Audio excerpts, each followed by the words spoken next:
यस्तो शब्द बोल्नुहुन्छ अन्तिम इच्छा भन्ने शब्द बोल्दै हुनुहुन्छ यसको शब्द होइन सर नो सर तपाईँले बोल्नु भएको अहिले अन्तिम इच्छा भने चाहिँ के हो सर भन्नु त त्यस्तो बोलिँदैन नि सर सर डेढ साहब हुनुहुन्छ अन्तिम इच्छा भन्ने हुन्छ सर एउटा पक्राउ गर्न आएको मान्छेलाई अन्तिम इच्छा भन्ने हुन्छ त्यस्तो हुँदैन नि सर त्यस्तो हुँदैन नि सर सर अन्तिम इच्छा एउटा होइन अदालतले दिएको आदेश अदालतले दिएको आदेशलाई अन्तिम इच्छा भन्यो सर एउटा डिएसपीले एउटा पक्राउ गर्न आएको व्यक्तिलाई अन्तिम इच्छा भन्दै हुन्छ उहाँले यो भिडियो हेर्नुभयो होला सम्पूर्णले अनि सुन्नु पनि भयो कोलाई थाहा छ यो शब्द कहाँ सोधिने र कस्तो मान्छेलाई सोधिने भन्ने कुरा मलाई चाहिँ के थाहा छ भने यो अन्तिम इच्छा के छ भन्ने खालको शब्द चाहिँ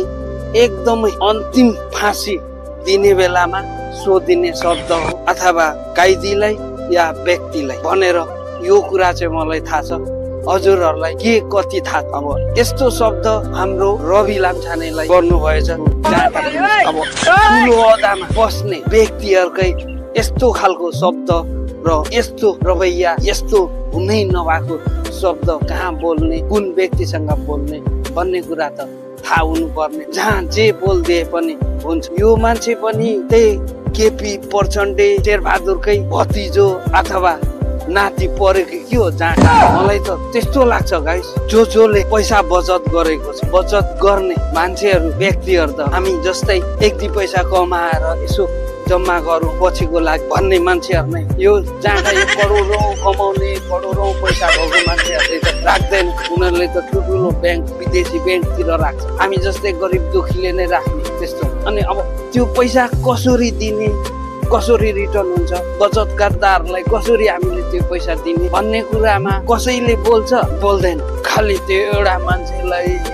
घरि कहाँ पुराको छ घरि के गरेको छ अब त्यो मात्रै भए पनि पो जेल हालिहाल नि त ल जेल हालिहाल अथवा त्यसको सम्पत्ति पुरै अरब गरेर कति हुन्छ सरकारले राखेर सरकारले अब बचतकर्ताहरूको पैसा दिने हो कि के हो कि यो व्यवस्था पनि मिलाउन सक्दैन सरकार खालि त्यो मान्छे एउटालाई खेदेको छ हे घरि कहाँ यार अलिकति यो त सरकारले पनि के कुरा चाहिँ बुझ्नु पर्छ जस्तो मलाई लाग्छ भने जनताले पनि बुझिसक्यो अब मेरो पोलिसी भन्ने कुरा पनि अलिकति बुझ्नु पर्ने हो पुलिस भनौँदाहरू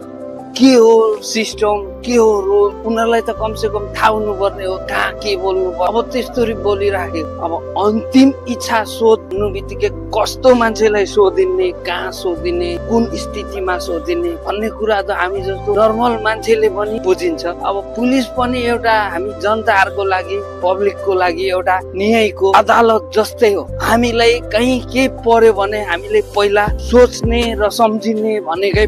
पुलिसहरू नै यस्तो खालको भएपछि जनता कहाँ जाने न्याय माग के भयो भने कसैलाई त्यस्तै खालको परि आइहाल्यो भने पहिला सम्झिने त एउटा हामीले सम्झिने त पुलिसलाई हो नि त अब पुलिसले पनि चाहिँ अलिकति सोच्नु पर्यो कि हो हामी जनताहरूको हामी सेफ्टी गरिरहेछौँ जनतालाई हामीले सेफ्टी दिइरहेछौँ भन्ने खालको सोच्नु पर्यो र जनता पनि चाहिँ फिल हुनु पर्यो कि हो हाम्रो पुलिसहरूले गर्छ हामीलाई सेफ्टी दिइरहेछ जनताहरूलाई त्यो फिल चाहिँ पुलिस प्रशासनदेखि चाहिँ त्यो फिल गराउनु पर्यो क्या जे पायो त्यही बोलेको छ जसले जे पायो त्यही गरेको छ होइन अब माथि ठुल्ठुलो ओहदामा बस्ने मान्छेहरूले नै चाहिँ अब त्यस्तो लपरवाही गरेपछि जनता अथवा हामी जस्तोले त जे पनि बोलिन्छ नि अलिकति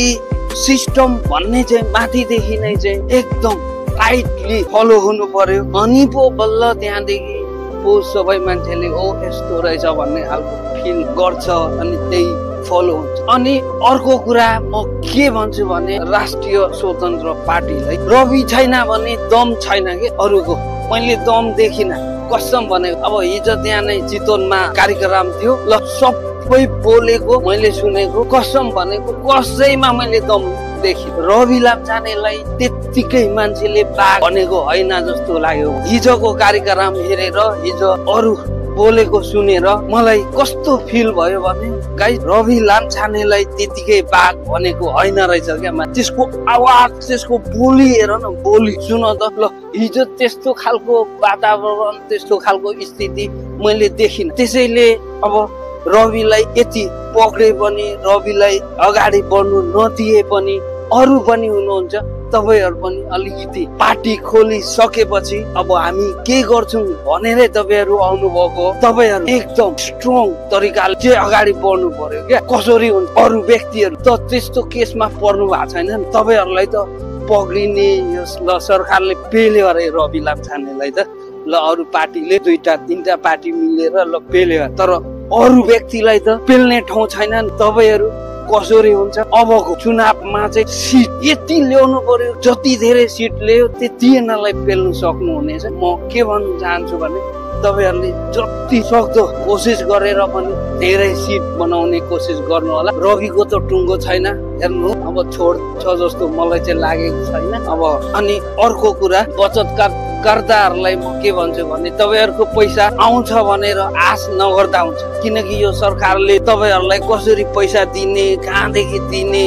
के गर्ने भन्ने कुरामा उसको केही छैन, सार सल्लाह त्यस्तो भन्ने केही पनि छैन। र